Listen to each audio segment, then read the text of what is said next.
Olá, seja bem-vindo ao nosso módulo online da nossa escola digital, se assim nós podemos dizer.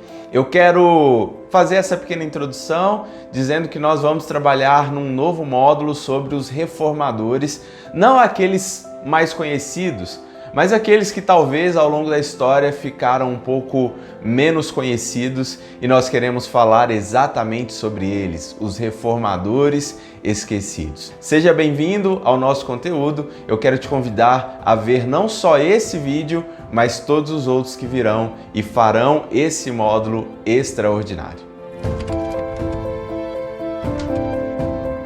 Nesse primeiro módulo, ou essa primeira aula, nós vamos falar sobre um reformador um pouco mais conhecido, talvez no meio presbiteriano, dada a sua importância na criação desse governo ou na instituição dessa forma de governo na igreja em seu país. Vamos falar sobre John Knox, o reformador escocês.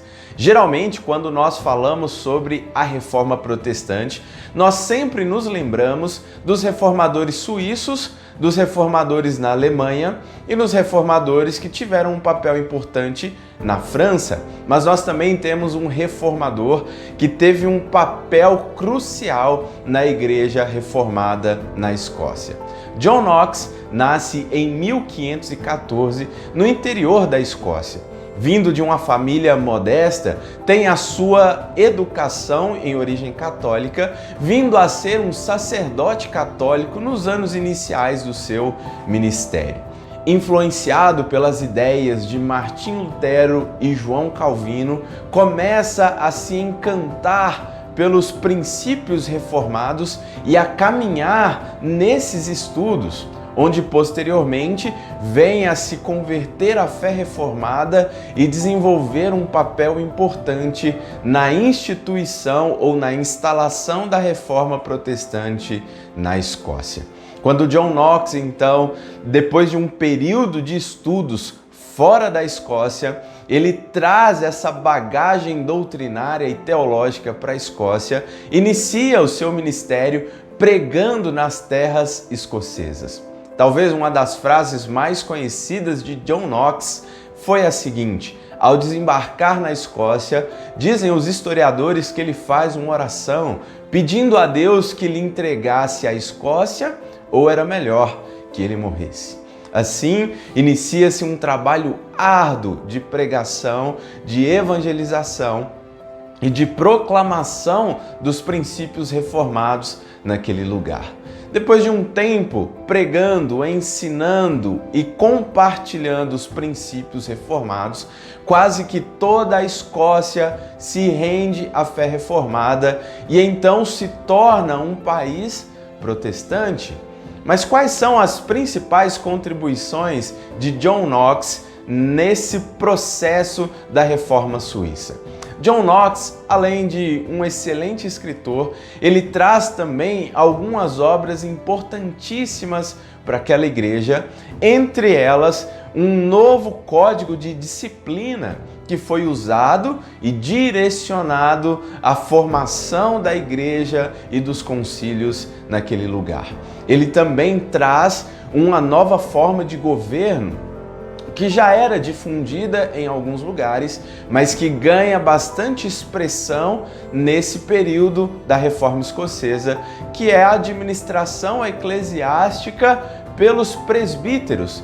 Daí surge o nome Igreja Presbiteriana da Escócia, onde a administração da igreja era feita por presbíteros eleitos pelo povo e a assembleia da igreja para se tornarem então os seus representantes. Esse modelo de administração, ele ganha força e se espalha por muitos lugares, chegando inclusive aos nossos territórios, onde nós herdamos essa forma de governo na então Igreja Presbiteriana do Brasil, onde nós adotamos esse mesmo princípio, uma igreja administrada, governada por presbíteros. Esse modelo ganha força e nós também expressamos esse mesmo modelo nos nossos dias.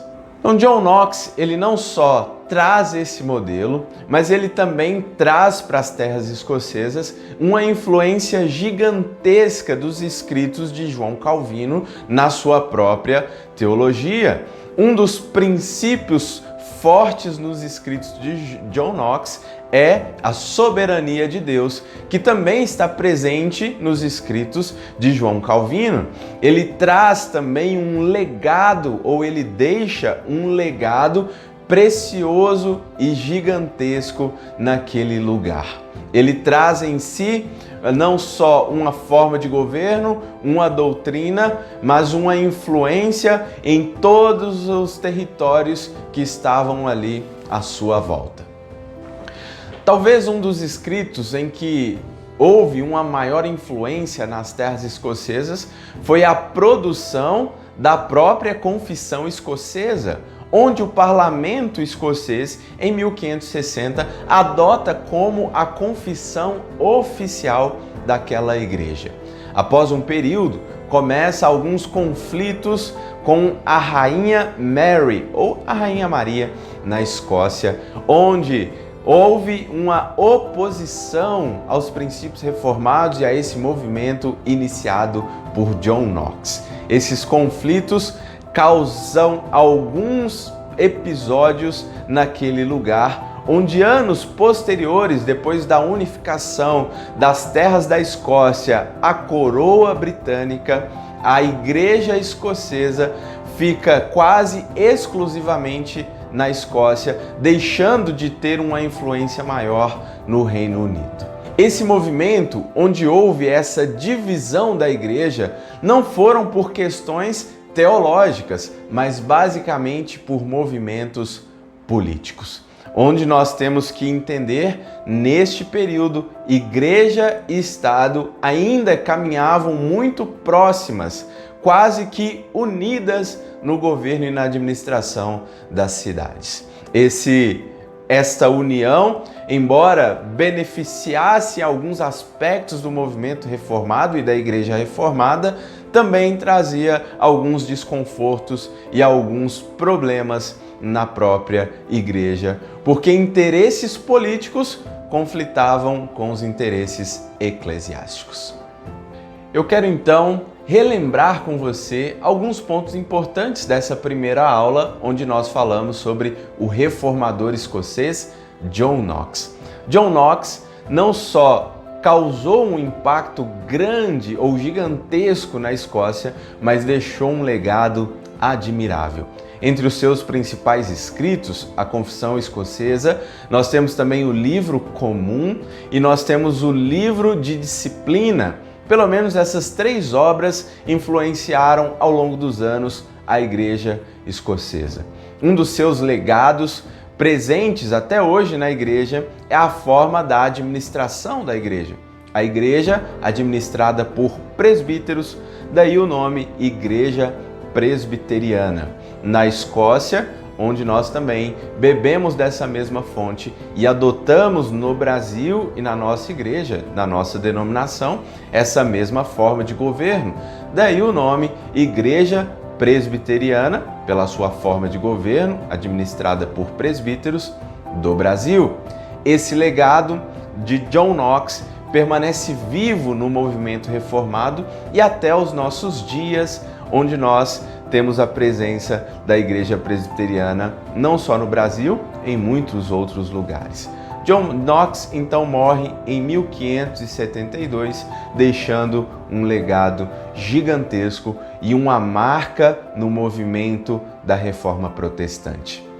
Essa foi a nossa primeira aula sobre o reformador escocês e eu quero convidar você a acompanhar as próximas aulas, onde vamos falar sobre mais 3 reformadores menos conhecidos, mas que tiveram uma importância gigantesca na Reforma. Aproveite também para se inscrever no nosso canal, acompanhar o conteúdo do nosso primeiro módulo, Hábitos Missionais, que já está integralmente disponível aqui no nosso canal.